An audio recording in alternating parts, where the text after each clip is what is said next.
This is ChangeMakers with Katie Gore, finding the right solutions for the affordable housing community. This week's ChangeMaker is Andrea Ponsor, a leader dedicated to creating sustainable and affordable housing communities.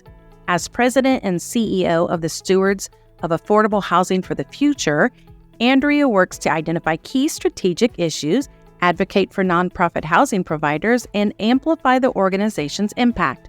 With over 15 years of experience in housing and community development, she's an inspired voice shaping policy and unlocking new solutions for vulnerable populations to thrive. Andrea, welcome to the podcast. Thank you for having me, Katie. Excited to be here. I'm glad you're here, and we've got a couple of things that I really want to go over, but I usually start these by asking each guest how they found their way into affordable housing.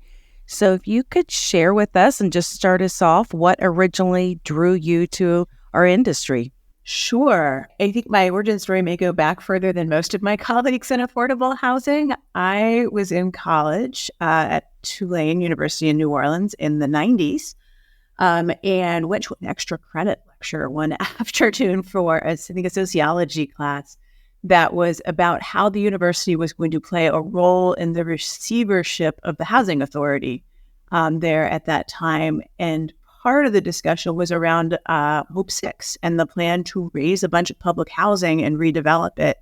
And I found this fascinating. I had a single mom who worked really hard to buy her own home. And so real estate and neighborhoods and why homes looked like they did and how you afforded them was just part of the conversation growing up.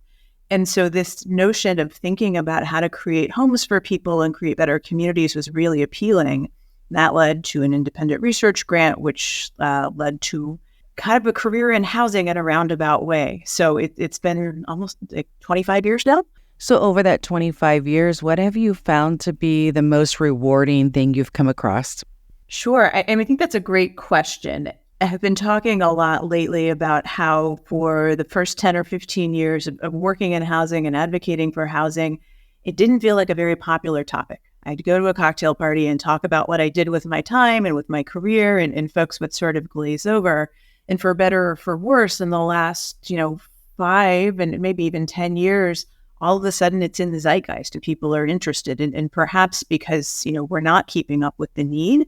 But it is rewarding to see policies move forward that will help expand supply and affordability. We need so much more. And I think there's harmful things happening at the same time, but it's encouraging to see everyday folks thinking more about housing opportunities for everyone.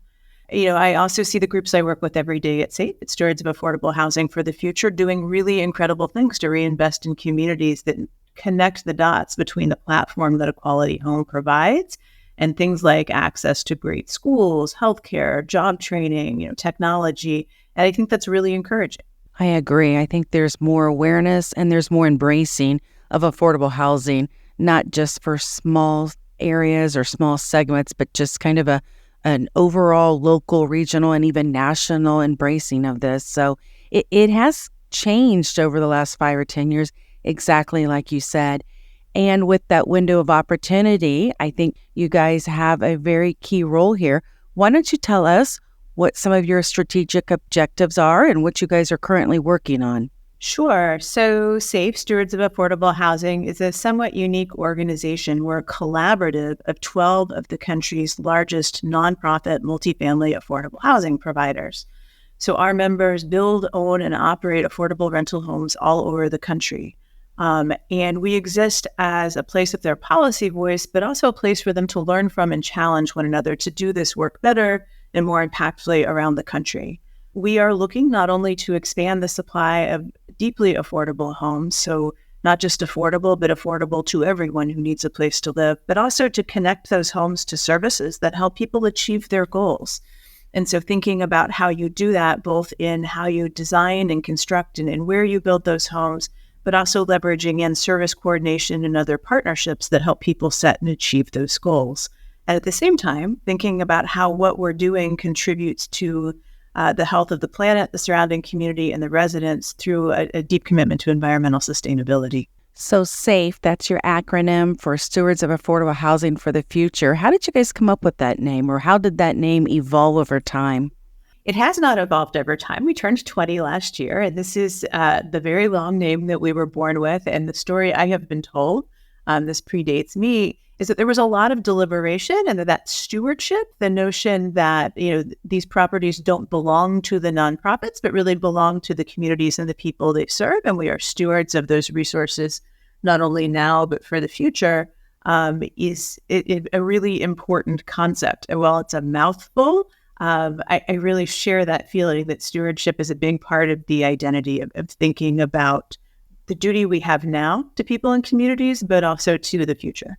I like the word. It's like a passion word, and it's a connection to what we're supposed to be doing in several ways. And you mentioned sustainability. What is the component for you, or the policy objective related to the socioeconomic climate and affordable housing? Can you give us some more details what surrounds that? So when you say socioeconomic climate, I think of a couple of different things. So one is to just provide more affordable homes. It's the largest expense for most families. And so we are out there advocating to expand the low-income housing tax credit with many of our colleagues, but also to provide robust and new funding for rental assistance. Although we have, millions of new tax credit units created over the last 30 years, some of them are still out of reach for the lowest income people. And so we need to continue to provide for adequate rental subsidies to serve all of those people. You've probably heard this from many of my colleagues before, but what we really have is a lottery system for housing assistance. Only about 1 in 4 to 1 in 5 of people who qualify for that assistance are able to access it. So we are out there advocating for more resources, but also, again, thinking about how you pay for that connective tissue too, making sure those resources can be deployed in communities that have access to great resources so that the rest of life is positive and flourishing for people, so we can all achieve our goals. And sometimes that means bringing in staffing on site or other services to support the residents of affordable housing. So we're looking at the models that do that work and how you fund them, both through public policy as well as through partnership. SAHF members all have this commitment to enhancing housing and with services. As part of that, we've been looking for a long time, both at public funding sources, but where those services really can create outcomes that benefit other sectors like housing, like healthcare and education. So for about 9 years now, our members have challenged one another to track outcomes for their residents, of course, with resident consent, but understanding, great, you've got this quality, affordable home. What does it really unlock for you in your life? How are your other outcomes going? How is your income improving? How are your assets growing? What's your perception of your health and well-being? What's your employment look like? Do you feel safe at home? And so as we've tracked those, we've been able to show a correlation between that stable home and things like improved income and assets, improved healthcare outcomes, lower visits to the ER, higher incidence of health insurance, more residents with regular places of care. And what that really allows us to do is go to sectors like the healthcare sector and say, look, there's something here. There's an opportunity for us to partner to serve our mutual goals of improving lives and creating healthier communities. So that's a big goal for us, of thinking about how you can pay for that connective tissue and those systems that really achieve a broader set of goals. When we think about the environmental sustainability side of the house, we've used that same playbook of challenging one another. Again, this collaborative idea is not just to advance public policy, but to advance what I think of as little p policy, the practice among housing practitioners. So a number of years ago, in 2013, our members challenged one another and set a goal that we called the Big Reach, to reduce our energy and water consumption 20% by 2020. And SAHF's role in that was to continue to convene the members, have them share information on how they were achieving that goal, and to do the data tracking, which included a lot of heavy lifting on thinking about how do we actually measure these things, how do we get the data on utilities in our properties. And we're really proud that we achieved that goal ahead of schedule and exceeded it, really, reducing energy and water consumption by 24% and 29% respectively. And so we continue that work, right, to be more efficient, but also as we've sort of grown to understand what's really needed to create a healthier community, We're now thinking about carbon. So in the last year, we have released 2 tools to help our members think about a roadmap to reduce their carbon reduction. And these are available to the whole industry, not just our members. One is a carbon calculator, saying, where are you now? What do your properties actually emit? And this works at a portfolio level. There are a lot of great tools out there that go property by property. This allows a large operator to come in and say, let me look at the whole portfolio. And then there's a complementary tool that's a roadmap that says, okay, if you want to set a goal to reduce, let us say 50% by a certain year, what are the strategies you could take and how could you prioritize? We started this work knowing it's where we needed to go, knowing that local regulation was going to take us there and that it was just the right thing to do. And we're really pleased to see the Inflation Reduction Act come along and pass shortly thereafter. And so now we are working on and planning for adaptations of it to really help plug into some of those forthcoming resources. So who are your members and where are they located? Our members are all large, multi-state nonprofits. They're working in 49 states. The only one we're missing is North Dakota, not by design, just by happenstance, at about 2,000 different locations, so different properties. And the members are, and I always feel like this is a pop quiz, but are Mercy Housing, Bridge Housing, the Retirement Housing Foundation, Common Bond Communities, Community Housing Partners out of Christiansburg, Virginia, National Church Residences, Volunteers of America, Homes for America, the NHP Foundation, National Housing Trust, Preservation of Affordable Housing, and the Community Builders. So to those in the sector, I think generally pretty familiar names, some working more regionally, some truly working coast to coast, like Mercy Housing, but bringing us a really good view. It makes us, we hope, a good partner to HUD and to our friends on the Hill, because when you're thinking about what housing looks like in a different community, we almost always have an example of what a particular challenge and how it's solved in a given community or typology might look like. You have some big names and some big footprints there alongside of you. So when you talk about some of these initiatives, whether it's the healthcare or whether it's more of the environmental aspects, you guys really have a good chance to make impacts. One other thing that I saw that you guys were doing was addressing the digital divide. Give us an idea of what you've been able to accomplish and what the goals are there. Yeah. So, even before the pandemic, we saw this need of the world increasingly being online, right? You can't apply for a job anymore. You really can't complete a college degree. Many of us need internet access to work or for schooling. But too often, it's a choice that families living in affordable housing just have to do without. It's another expense. And while it may seem nominal to some, even $30 or $40 a month is quite a bit if your family income may only be $15,000 a year. So we were doing some peer exchange and some trying to understand better how lifeline programs and low-cost programs through ISPs could be unlocked at a property-wide level, because one of the challenges is going household by household puts just one more burden on a family that may already be working multiple jobs or juggling a lot of requirements. As the pandemic came along, we saw a lot of public attention shift, and our members really marshaled all of their relationships and resources to help keep people safe at home.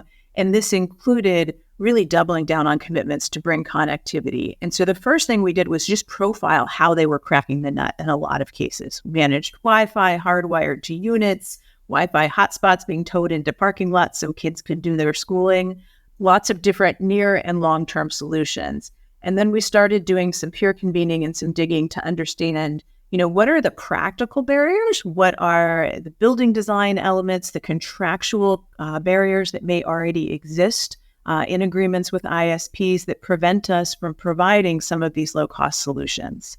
What we have seen is, the Affordable Connectivity Program, ACP, which is really helpful on an individual household level. But there were a few challenges.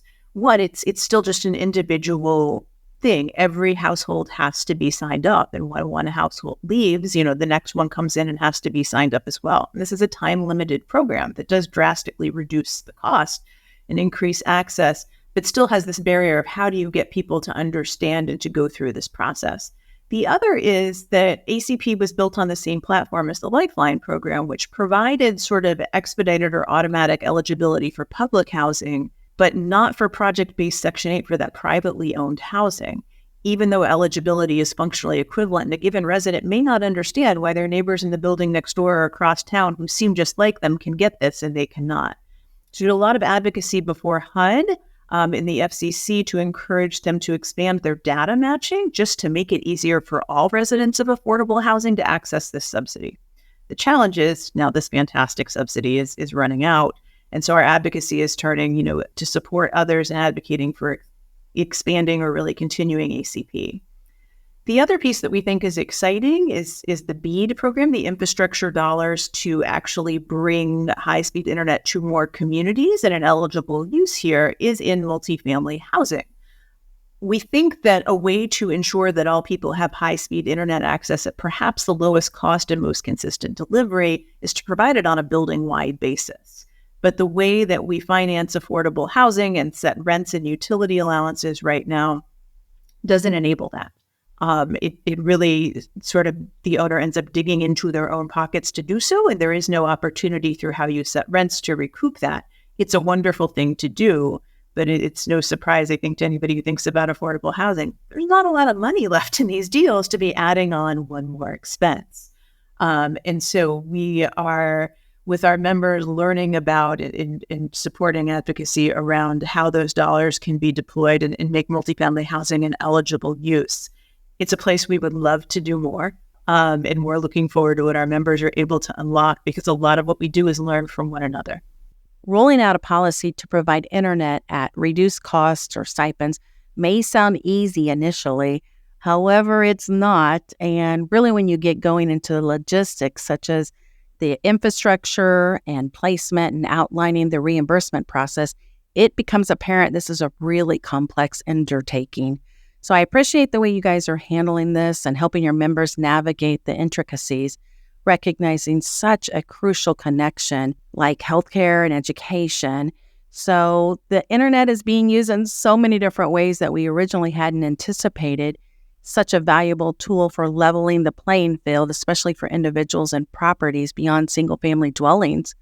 All right, let's take a pause here, and in our next discussion with Andrea Ponsor, the President and CEO of Stewards of Affordable Housing for the Future, we delve into SAHF's ultimate mission.